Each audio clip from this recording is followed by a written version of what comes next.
ঘটনায় বহুতলের হেলে পড়ার ছবি এলো সামনে। এক্সাইড মোড়ের কাছে চৌরঙ্গি রোডে আতঙ্ক, সেই ছবি আপনারা এই মুহূর্তে দেখতে পাচ্ছেন। এক্সাইড মোড় এবং সেই এক্সাইড মোড়ের কাছে চৌরঙ্গি রোড, যেখানে একটি পুরনো বহুতল হেলে পড়েছে একেবারে পাশের ভবনে। আর এই বিপজ্জনক বাড়িতেই রয়েছেন আবাসিকরাও। বিপজ্জনক অবস্থায় রয়েছে শহরের একাধিক বহুতল। এই মুহূর্তে আপনাদের সামনে তুলে ধরছি এক্সাইড মোড়ের কাছে চৌরঙ্গি রোডের এই বহুতলটির ছবি, যেখানে দেখা যাচ্ছে যে পুরনো বহুতল হেলে পড়েছে একেবারে পাশের ভবনে। সরাসরি আমাদের প্রতিনিধি হিন্দল দে আমাদের সঙ্গে রয়েছেন। হিন্দল, আমরা সেই ছবি দেখতে পাচ্ছি এক্সাইড মোড়ের কাছে চৌরঙ্গি রোডে, যেখানে পুরনো বহুতল একেবারে হেলে পড়েছে পাশের ভবন। এবং সব থেকে উদ্বেগজনক যে জায়গা, যে ওই পুরনো বহুতলে সেখানে আবাসিকরাও রয়েছে। একেবারে তোমাকে বলে রাখি যে কলকাতা পুলিশের পক্ষ থেকে এখনো পর্যন্ত যা খোঁজখবর তারা নিয়েছেন, এখানে কিন্তু মোট 8টি পরিবার রয়েছে।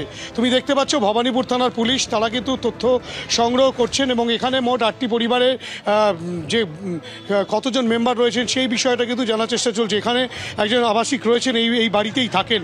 এই যে বিপজ্জনক বিল্ডিং, এটা তো দীর্ঘদিন ধরেই হেলে রয়েছে, কতটা আতঙ্কের মধ্যে প্রহর কাটান? কোনো আতঙ্ক নেই, কেন বিল্ডিংটা তো পুরোটাই আমরা সেফ আছি।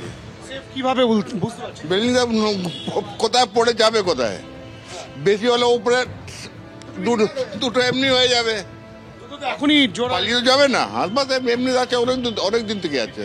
বিল্ডিংটাও তো প্রায় ভগ্ন প্রায় অবস্থায় রয়েছে। আছে কেউ করছে না, কোর্টে কেস চলছে, বাড়িওয়ালা করছে না, আমাদের করা অ্যাথরিটি নেই। কাউন্সিলরকে জানিয়েছিলেন বা পুরসভাকে জানিয়েছেন? সে বাড়িওয়ালা জানাতে পারে, আমরা তো ভাড়াটিয়া। আপনাদের মোট কটা পরিবার আছে এখানে? এখানে প্রায় 7-8টা পরিবার আছে। 7-8টা পরিবার রয়েছে, পরিবারের সদস্যরা রয়েছে। আপনিও তো এই বিল্ডিংয়েই থাকেন। পুলিশের তরফ থেকে কি জিজ্ঞাসা করা হলো? যেটা আমাদের ভালোর জন্য সমস্ত শহরের নথির ঠিকানা নিয়ে রাখলো। আগেও পুলিশ আমাদের বলেছে, কিন্তু স্যার আমাদের কিছু করার নেই। আমরা যাবো কোথায়? হাইকোর্টে কেস আছে, যাবো কোথায়? এটাই কিন্তু বাসিন্দাদের বক্তব্য। বিপজ্জনক অবস্থায় থাকা সত্ত্বেও তারা এখানে রয়ে গিয়েছেন।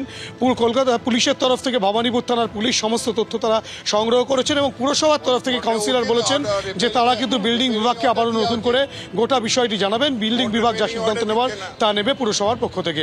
ধন্যবাদ হিন্দল।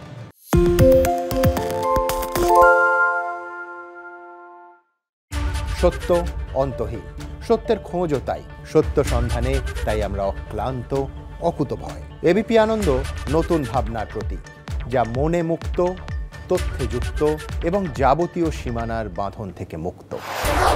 সীমা না শব্দটির মধ্যে লুকিয়ে আছে মানা শব্দটি, যেন চোখ রাঙানি এক অদৃশ্য বেড়াজাল, যা আটকে রাখে আমাদের এক ছোট্ট গণ্ডির মধ্যে।